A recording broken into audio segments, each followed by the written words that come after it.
Hello, my name is DeWayne Dority. I am the creator of the Wakeverse. I have a great line of characters that I made up in my world. Wake Comics, my slogan is Wake Up and Thrive. And I have a lot of awesome, great books coming in the future. I have Liar launching August 12th. You can follow me on IG at Write a Show. You can follow my Wakeverse on IG as well.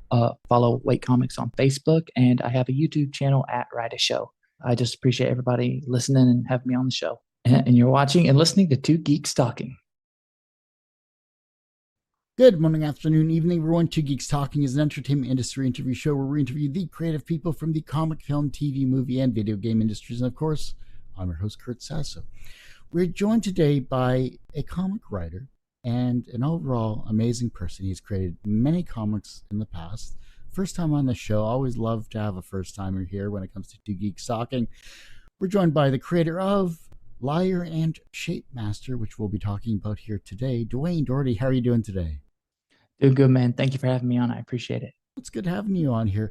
You know, for those that don't know anything about yourself as a creative person, tell us who you are and what you're bringing to Two Geeks Talking today.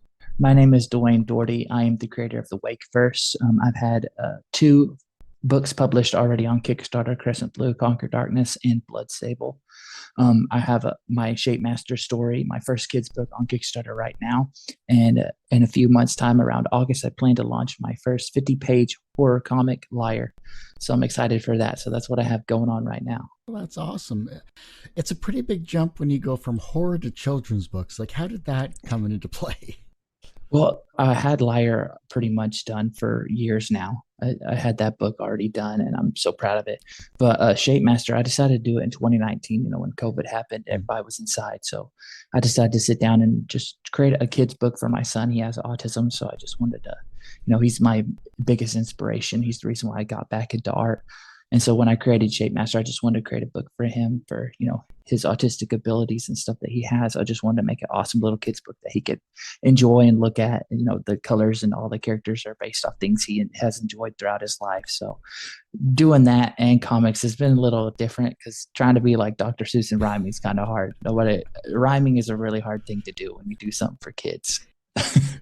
I find rhymes just come in a spur of a moment. It's not something you can actively plan. It's just like someone tells a joke and then you create a rhyme off it. It's true. Yeah. When I was doing the rhyming, anything I could rhyme with, anything I had, I was like, that works. It works. I can get it done. Is there a favorite rhyme in the book that you like, that you kind of always go back to, that just kind of fits your overall creativity? Yes. I love King Rectangle. The shape is not, it's just awesome. I just love the King Rectangle. Like I said, I can't remember off the top of my head, but I have the book right here. I said, a rectangle is not made for a clown. The shape is adored by a king and his crown. And so, yeah, King Rectangle is probably my favorite character. He's the first design I made for my son. Mm-hmm. So, yeah, the shape is adored by a king and his crown is pretty much the one line that I enjoyed when I wrote down, Shapemaster and doing King Rectangle. It was pretty awesome to do that character. I love King Rectangle. He's the one who started it all. That's awesome. Yeah. It kind of reminds me of those old children's books. Well, I say old because I'm old, but I mean, it was talking about the shapes and the figures and the emotions. Yeah. I can't remember the series title, but it was a very influential series, especially as a child growing up here. What are some of the children's books that you grew up with that just really sparked your mind? My son loves Dr. Seuss, and I pretty much grew up on Dr. Seuss as well. So to have my son love those books, the ones I grew up, especially Green Eggs and Ham, the characters inside that book inspired me to do Shapemaster, especially the old man who hated the green eggs and ham. So yeah, when I was doing Shapemaster, definitely Dr. Seuss was a huge, huge inspiration for me. And my son loved watching Kids First. It's a little show here in Oklahoma that he would watch every once in a while. And he loved Coco Melon. So I tried to draw inspirations from all the stuff that he loved and try to put it into my little book. So yeah, definitely Dr. Seuss, without a doubt. He's the king of kids books. So he was definitely the one guy who inspired me to do my first kids book. Because children's television has evolved and children's books have evolved from handheld to now interactive technology here, is there something that gives you hope for the future of children's when it comes to this type of interactivity and maybe comics? To me personally, I still think physical things that you can touch and hold in your hand are still going to be things people want in the future. Digital is great. It's helped me in my own creative purposes. Using Procreate's helped me be a better artist and learn how to do better books and cleaner quality. So definitely that's a great aspect to have is, if you need to do it really quickly and just have, be able to write something down and, procreate and stuff, it works for me. But yeah, physical form is always great. I love having physical stuff. I love having it near me, have literally all the books I've created right next to me already. It's just great when you have something physical in your hand that you've been working on. And I think that's what kids love too is, it brings memories and it lasts a lifetime when you have something that you created in your hand. I think that'll never be taken away. Whenever you create something physically that you worked hard on, it's going to always just be awesome to look on the shelf and be like, I remember when I created that. I remember when I made that for my son. I remember when I bought that. So yeah, definitely the memories behind physical is definitely never going to quit. Everyone usually has a process, one of those perfect days where you're in that creative zone. What is it like for you from morning to night? What is your creativity like when it comes to trying to set your routines? Usually, like I said, my son is autistic, so usually I have to work around his routine, his schedule. So usually I draw at night most of the time, or when my wife is taking a nap around 3 to 4. So those are like I take at least an hour between the day to try to either start writing my concept for my book, and then I'll try to sketch out stuff.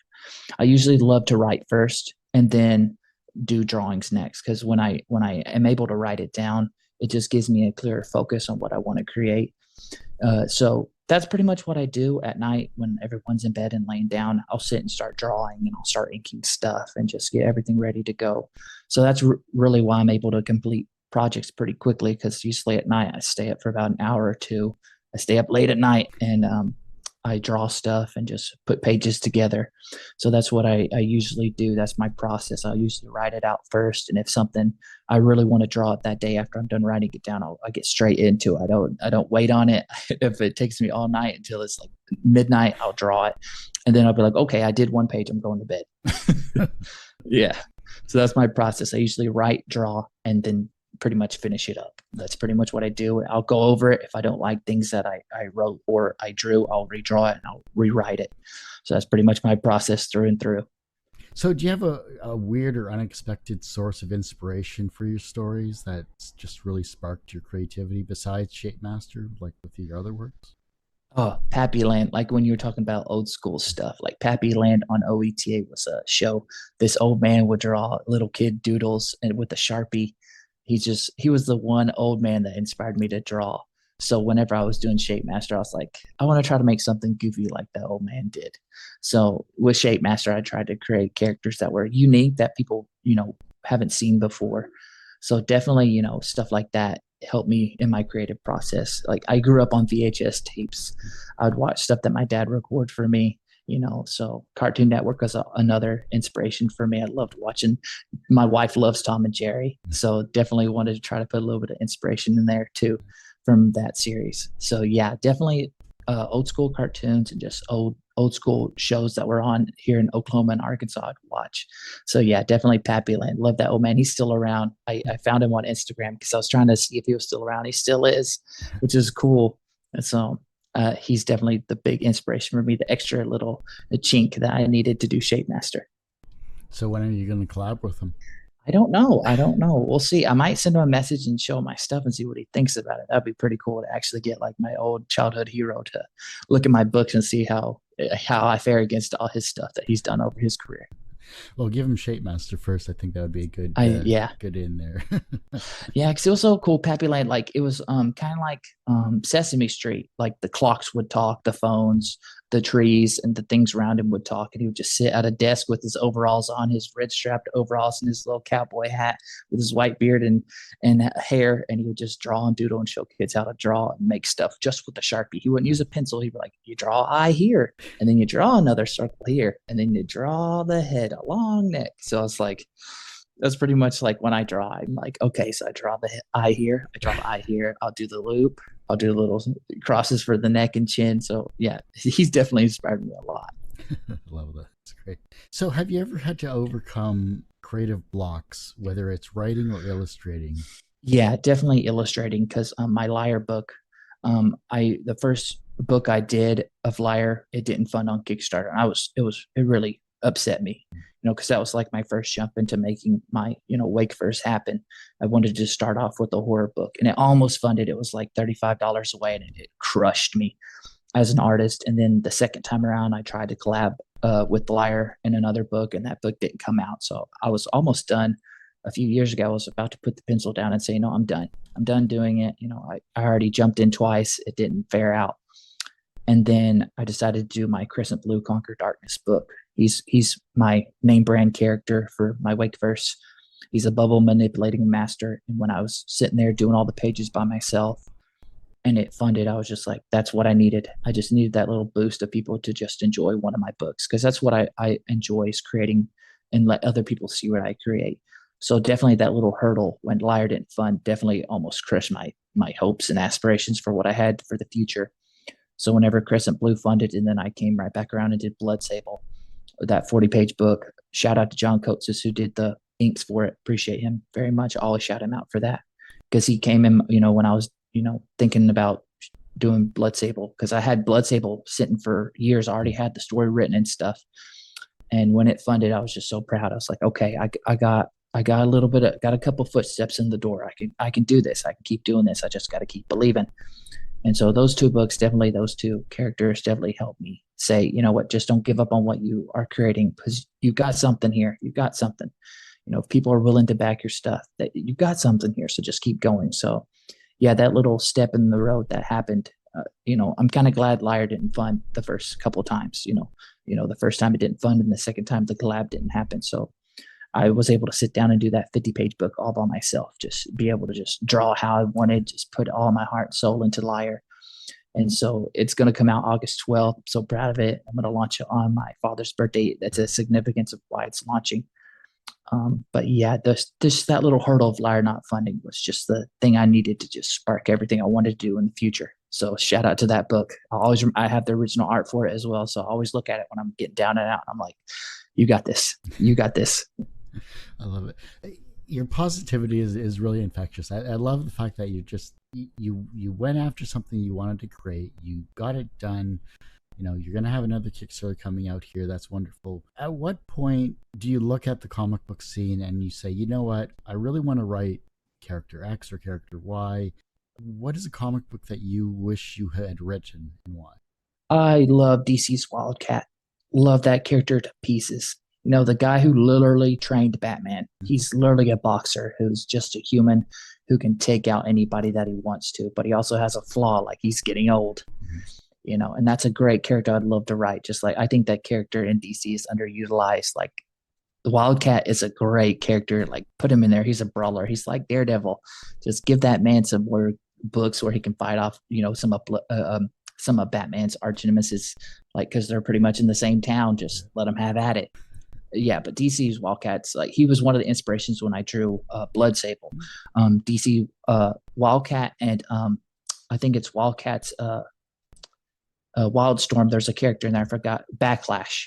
He was the character that helped inspire me to do Blood Sable. Those two characters were just, I love their backstories, their colors, and their power set. So definitely those two characters were something I just always enjoyed. And Wildcat's always been the character I'm like, man, when I see him in animated, I'm like, he needs to be on the big screen. Like, that's a good character. Like, when Batman says he's one of the best trainers, like, dude, that's a great character I think needs to be seen more. And I think DC needs to hurry up and get some more of their, undervalued characters out there, because I think it'd bring a lot more people in the seats to watch, their shows and their movies. Yeah, but DC's always been great for animated, but they've never been great definitely. for live action. Not spectacularly well with live action, I should say. Yeah, that's for sure. Other than Batman 89. So, that's just a classic. Yeah, Batman the animated series is just great. Like, best all time. But even Justice League and everything like that DC has put together in that respect has been like, okay, if it was on, I'd just drop everything and I'd watch it. It's just one of those. Yeah. I enjoyed Batman the Brave and the Bold. I enjoyed watching that, the animated one. That was great. I loved the way the characters were drawn and the lighting and the shading and stuff. I like that, the big blocky looking characters in that show. That's why I enjoy drawing mine like that, because I thought that was a pretty cool way to draw. Yeah, it was a great way, and great voice acting with that as well. Yeah. Like, just amazing cast overall for sure. Like, I loved what they've done, and animation has only gotten better. Like, as it sure has. Yeah, it's crazy. Yeah. What's a piece of advice you ignored that you now swear by? not get out of your comfort zone. Like there's a few of my friends who didn't want to get out of doing traditional. I was one of those people who thought, I could do traditional and it'll be all right. But like once I found out like I could do better with digital art and make my artwork and my word art and my lettering and my characters look even better, I decided to jump into digital, and it's been a total different ball game. So yeah, that's one of the advices. Like you got to step out of your comfort zone. Like if you're a traditional artist, definitely try digital art because it'll help enhance what you already have.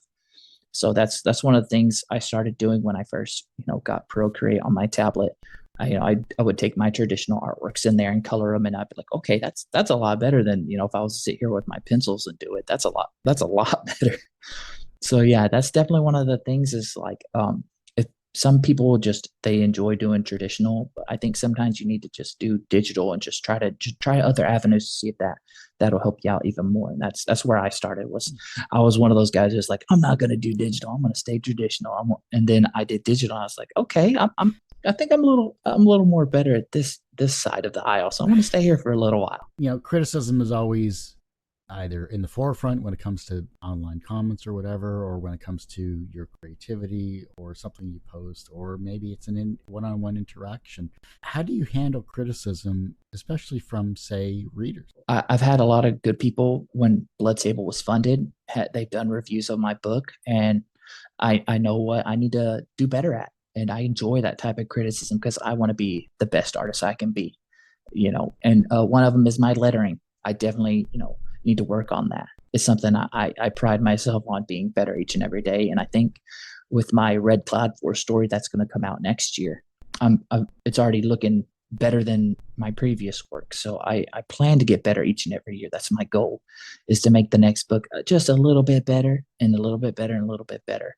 But yeah, if you're afraid of taking criticism, you don't need to be an artist, because you have to hear back from the people who are supporting you. Because if you want to be better and have people back your stuff, you got to listen to them. And so, yeah, when people are like, hey, work on your lettering and, work on some of your dialogue pieces and stuff like that, I was like, okay, I can do that. I can be a better writer. I can write, better than that. It's only my second funded, comic I've ever done. So I definitely could work on the lettering and doing more dialogue and doing the little pop-up of the word art in the book. So yeah, definitely criticism is worth it. I think if you're not worthy of taking criticism, you shouldn't be an artist, honestly, because to be an artist, you have to take that criticism. And sometimes you're not going to like it, but it's going to help you. And some people are doing it because they want to see you be successful. And I think that's the greatest thing about criticism, is there's people who want to be in your corner, and to listen to those people who want to be in your corner. So that's what I pride myself on, is, when people say, hey, Dority, you can do a little bit better here. Hey, here's some things I can send you a link here. Here's how to do better poses. Here's how to do, better covers for your book and stuff like that. I take pride in that because it's people who actually see potential in me and want to see me be better. And I appreciate everyone who's ever done that for me. Yeah, you take criticism with a grain of salt. If they're actively, like you said, trying to improve your work, or they see something maybe that you can do better on, at least they're letting you know. It's better than sitting in a bubble thinking, oh no, I'm the greatest, or whatever. Yeah, exactly. Because if you think you're the greatest, you're going to have a hard fall. It's going to be very hard when you hit the ground. So yeah, I don't try to be the best at anything. I try to be the best me. I try to beat myself, because if I'm beating myself, then I'm winning. So that's kind of how, like, I played college football, stuff like that. So I have that mentality of it's me versus me. So that's what I do anytime I draw something. It's me versus me. So anytime I look at an old book that I've created, I'm like, okay, I've gotten better. I like that. I like that. I like the new me coming out. I like it. So what's a scene or character you loved but had to cut, and why? My Liar book has a lot of gory stuff in it. And there was a page in there that, I'll spoil this part because it was a part where a character was going to be brutally cut out of there. But I didn't want that to happen that way, because it would have defeated the whole purpose of Liar's story coming out in August. And so when I was doing Liar, it's about halfway through. I was like, I don't want to kill off this character. I want it to have a purpose for, future storylines, what this character represents for future stories. So yeah, definitely in Liar, there's a page where there's a character that's very important to Liar's story that we'll see in future stories. So I didn't want to kill it off, the character that I had in there. It's a very important character. So I was like, if I kill him off now, he won't be useful in the future. And I had this character in my previous book of Crescent Blue, and I was like, if I kill him now, then the Crescent Blue story isn't going to make any sense. So I was like, I had to make sure that that didn't happen. So yeah, definitely. Like, I even went through all my script, and I was like, okay, I'm going to try to fix it a little more and a little more. So I had to rewrite a few pages and fix things. So I was like, okay, because when I was reading, I always enjoy rereading my books. I'm like, okay, I know what I can do in future stories because I didn't cut it out of this one. So it's like, yeah, I enjoy being able to have my books and read them and say, okay, I made a great decision, because if I did that, it wouldn't make sense in the future stuff. So, do you have a non-comic related skill or hobby that's improved your work? I love working out. Like I said, I played at a HBCU. I'm Cherokee. Oklahoma's been my home pretty much my whole life. So yeah, just that natural mentality of like getting up and just having a routine of just being able to work out at least 20, 30 minutes a day. And just doing that helps me focus and helps me feel better and helps me, think about, future things that I want to do in my books. Because I already have my stuff planned out till 2028. So I have stories I have planned already ready in action to go. I always make sure that, when I'm working out, I'm like, okay, here we go. I just want to be able to be that kind of artist, just like takes care of my physical and mental health. So that's what I do when I'm not drawing. I'll take care of my family and I'll work out and I'll make sure that I'm physically fit, because I think that helps in general. It also helps my anxiety and stuff whenever I'm overthinking, because I overthink a lot. So yeah, definitely working out is a thing I love to do. I used to also be a football coach. So it's just like I always personally just enjoy just taking time for myself in that 30 minutes a day, just to be able to just take care of this body. It just helps me in my artistic realm. You talk about recharging yourself with obviously working out here, but what about creative? How do you recharge that? Oh, that's awesome. I love that question. Usually when I decide, if I want to do a comic, I'll draw my comic for a little while, and I'm like, okay, I'm done doing superheroes for a minute. I'll usually do some fan art and stuff like that and draw some other characters that I haven't touched in a while. Like, there's a few characters I want to go back and upgrade that I haven't touched in like 4 years. So that always gets my creative juices flowing, where I can go back to I'm on DeviantArt. So I love looking at my old artworks, and I'm like, I can do better on that one. And I like to redraw some of my old stuff and see how I've progressed in my art. So that's what I love to do when I kind of get like a little, down about, okay, I don't want to do another 40-page book for a minute. What can I do to buy some time? I'll just do like some cover arts, or I'll do some fan arts, or I'll just do some original characters I haven't touched in a while. And that's always helpful, because it's like, okay, I've drawn this character. He can be used for something in the future. So it is always a great time to just sit there and just redraw some old stuff that I do. I love redrawing my old art. That's pretty much what keeps my creative juices flowing whenever I just go back on DeviantArt and I'm like, okay, I like this blood sable piece. I'm going to do a better job this time. Oh, that's great here. What's one thing you would tell aspiring comic authors to stop doing immediately? Doubting yourself. Honestly, I think a lot of artists, whenever they do a project, they're too scared to put it out there. And some of them put them out there too late, or they do it too early. I think, honestly, if you're done with the project, put it out there. Put it out there for all to see. At least someone's going to love it. And like with my Shapemaster book, it's my first kid's book. I was afraid people wouldn't like it, but there's people who enjoy it, and that means I'm doing something right. There's something that people enjoy, and I'm going to try to push that avenue a little more in the future. I have two more kids book I plan to do. So yeah, I think people should not be afraid to put their stuff out there. Like, don't be afraid of it. Like, if you're afraid to put it out there, it's never going to happen. And if you're afraid that it's never going to happen, then you shouldn't have done it in the first place. Because if you're too afraid to just be like, hey, here it is, look at it, please enjoy it. Like I said, my Liar first project failed, but I wasn't scared. I wasn't too scared to show it off. I wanted to be like, hey, here's me as an artist and a writer, please enjoy. And it almost funded. So it's like, I was like, okay, I got this. I got this. If people are starting to enjoy it, I'm going to try again. And I tried again and I tried again. So I think, honestly, don't be afraid. I think that's what keeps most creative people, in their lane that they're in, is that they're too afraid to try something that they've never done before. I think that's what you need to do. as a person too, as well. If you're too, you got to get out of that comfort zone, because sometimes the comfort zone is not meant to be comforting all that time. It's just for a little while. So I think just don't be afraid of whatever project you have, because there's people who's going to like it and there's people who's not. So just put it out there while you can, because you never know if you're going to be able to do it again. Is there anything I haven't asked you you'd like me to ask you? Oh, I'm good. I'm good. Like I said, I'm launching Lyra on August 12th, and Shapemaster ends April 9th at 11:30 p.m. Central Time. So if people want to support it, that would be awesome. I'd appreciate it so much. We're almost there, under $100. So I'm just like, I'm almost there. Let's go. Everyone has one person that inspired them on their path to where they are today. Who was that for you? My son, Ryder. My son, when he was born back in 2015, I put down art for a while. I went to high school. High school, I did art. I did art in college, and then I met my wife. And then when he was born, it just got the creative juices flowing again. And so when I was in the hospital with my wife for 9 months, I literally worked at the hospital. So I'd work night shift and then I'd stay with her. And so when he was born, I was just like, I want to create stuff for him. I want him to see dad's creativity. And so I drew little characters here and there. And then he was the reason why Blood Sable was created. I wanted to create a character for him. So my son is the biggest inspiration for me. Blood Sable is his character that I create for him. All his villains are created on some of his tics and stuff that he has in his life.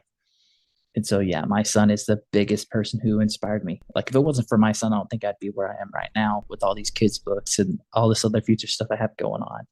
So, yeah, he loves the books I create. He loves Shapemaster. He loves Kevin and Bob, my little alien book. I haven't even published that. I haven't put that on Kickstarter yet. And the book's already, I'm going to have put tape on it. He's read it so many times. So, shout out to my son, Ryder. He has autism, but he doesn't let it stop him. And that's another inspiration for me, is that he does the best he can. He can't speak. He's nonverbal, but he's the loudest person in the room. I love him. And just shout out to Ryder, Bubba. Love you, kid.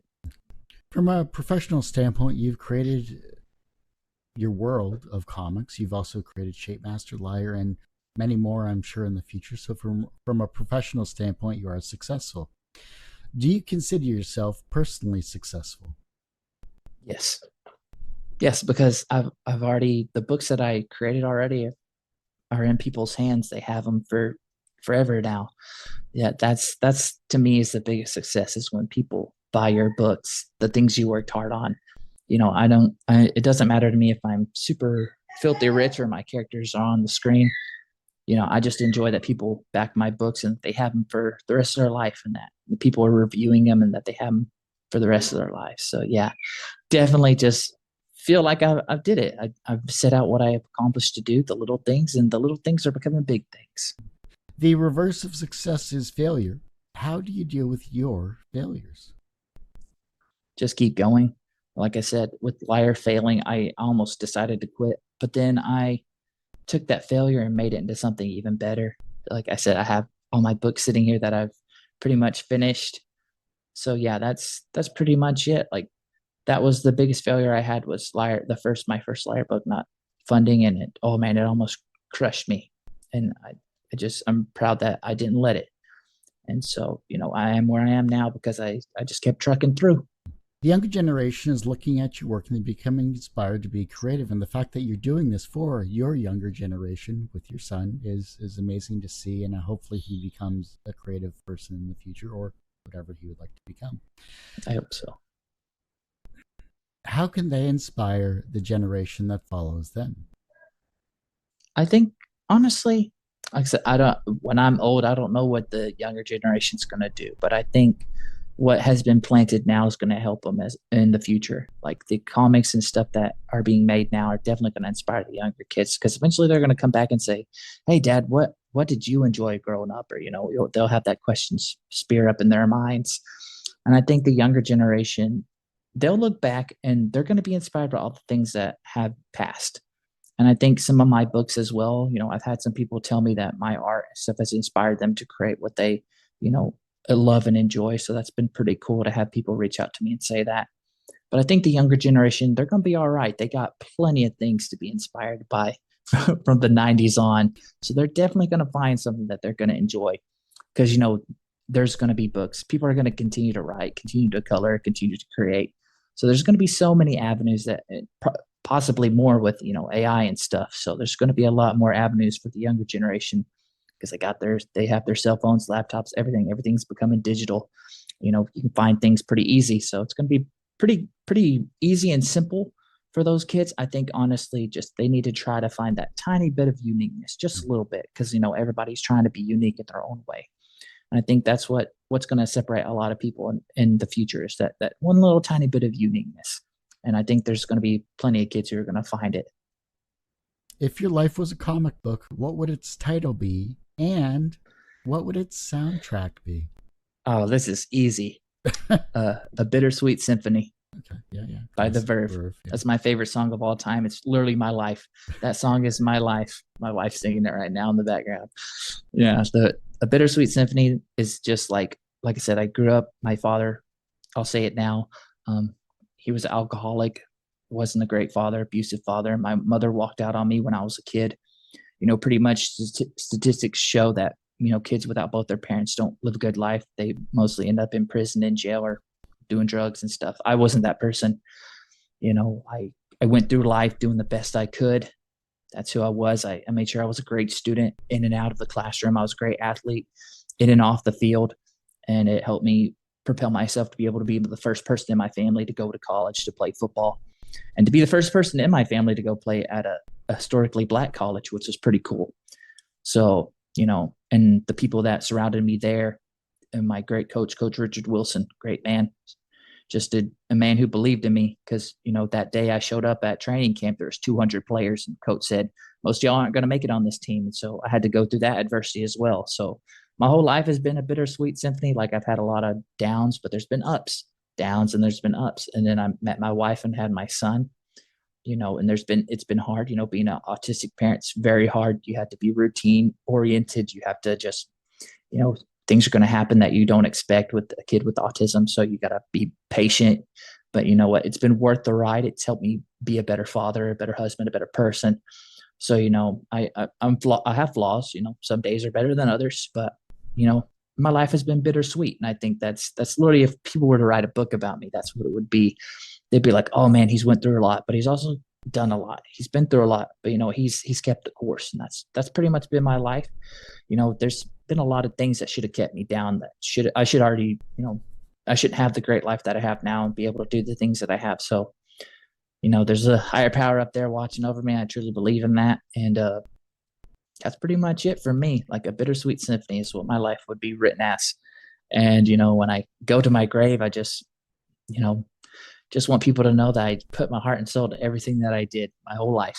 I got the scars to prove it. So that's pretty much it for me. I'm just thankful that I'm on this course where I'm at now. I did football for a while. I decided to get back into art again, and I got books that I can't wait to show people. And I got more books to order hopefully soon. So I'm just, I've been through all these avenues in my life. I went down this bumpy road, and I finally came out on the other side of the tunnel. Well, DeWayne, I hate to say it, but that ends this particular episode of Two Geeks Talking. I want to thank you so much for being on the show. Thank you for having me, Kurt. I truly appreciate it. Thank you for working with me to be on it. It means a lot. Thank you. Anytime. But we want people to support you. So where can we find you? How can we support you? Where is this Kickstarter campaign and your upcoming Liar and anything else you would like to promote? Yeah, Shapemaster is on Kickstarter right now. There's 4 days to go. The Kickstarter ends April 9th at 11:30 p.m. I plan to launch Liar on August 12th of this year. So that'll be my last book of pretty much phase one of the Wakeverse. You can find me on IG at Write a Show, and it's RYDESCHO. And you can find my Wakeverse on IG as well. I have Wake Comics on Facebook. And you can follow me on YouTube as well at Write a Show. And I post my art and stuff there as well, so people can see future projects and stuff I'm working on over there on YouTube. So yeah, and I have a link tree. People want to check it out on my Instagram of other things, if they want to check out previous Kickstarters and stuff like that. But I have a link tree at Write a Show as well. So yeah, that's pretty much where I'm at, mostly Instagram and stuff like that. I post my art on DeviantArt, and I use X to do stuff over there as well at Write a Show. Well, like I said, that ends this particular episode of Two Geeks Talking. You can, of course, find this interview and 1,200 plus others. Unfortunately, our website is borked, but go to our YouTube channel, youtube.com/TGT Media. It's, of course, Two Geeks Talking. You can, of course, find the podcast at Two Geeks Talking, TWO.podbean.com, or just search Two Geeks Talking wherever you get your podcasts. And as I say every week, everyone has a story to tell. It's up to me to help bring that out. Thanks for listening, watching on Two Geeks Talking.